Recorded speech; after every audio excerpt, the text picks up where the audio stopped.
So what kind of information do you actually get out of user interviews?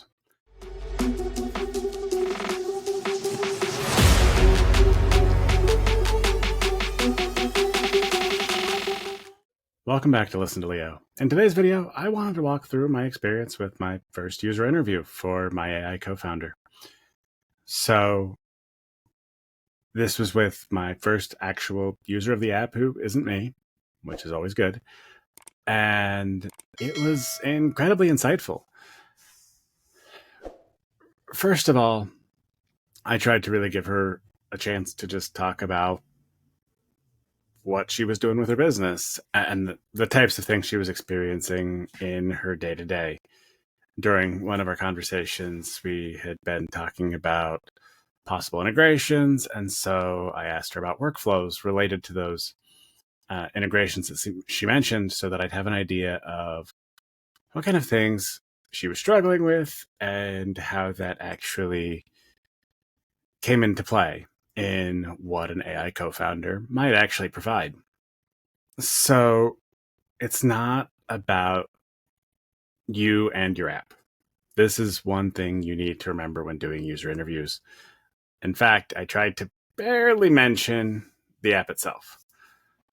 There are a lot of insights you can get from what your users are currently doing to solve the problems that they're having, but not a ton you can get from just how they use your limited app, like especially in these early stages.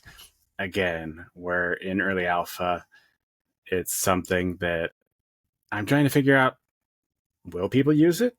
If they do use it, how will they use it? How often do they use it? What do they use it for? There's a lot of things, right? And so I don't want to pigeonhole the conversation into very limited functionality. Instead, I focus on the user and their business and what they're trying to accomplish. As the builder of a product, it's really easy to get caught up in what you think it should do and how you think it should behave. There's so much that goes into that. As you're a power user, you understand everything that you're putting into this. You understand all the features, all the bells and whistles, all the really cool stuff you're doing. And users just don't care mostly. Some of them might, especially early adopters. They get excited by bells and whistles sometimes, but it's not helpful. And when you're given a limited amount of time, like in a user interview, it's something that you have to really be cognizant of and understand exactly what's happening.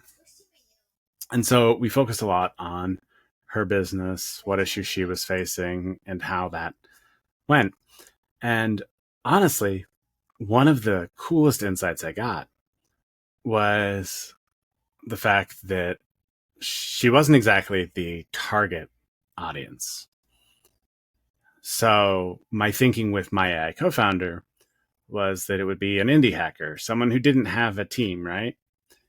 But in this case, this was a founder who already had a co-founder and a team. Her team had undergone some changes.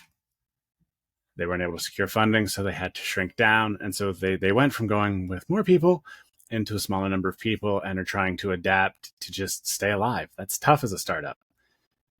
And one of the things that she found my AI co-founder really useful in is the ability to talk through an idea that she had and figure out how to frame it in a way her strategic co-founder would better understand. And so it's pretty common that if you have a couple founders, they are very different in terms of skill sets and what they bring to the table. And I can tell you from my experience with a co-founder, communication is important. And if it's not going well, that's going to sink everything. It all has to start with communication. And so the fact that my AI co-founder could be almost like a team translator was a really exciting possibility to me and not something I had even thought about.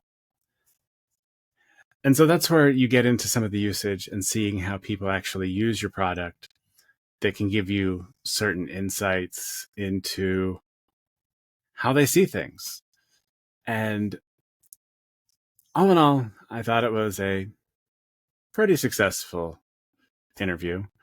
I did actually set up a workflow and ran the transcript through to grade myself on my user interview skills. Gave me a 7, but I think maybe I would have bumped that up to an 8. One of the things that dinged me on was that I didn't ask them about their AI co-founder. So this was just me playing with one of the workflows at Copy AI. And so it didn't have all the context and everything of like the fact that the product is my AI co-founder. But basically I failed to dig into a few areas that I could have. And also it totally called me out for letting my kids interrupt the interview, which I thought was funny, but you know, it happens, right? Uh, anyway, um, all in all, it was really a great experience. I had fun with the interview.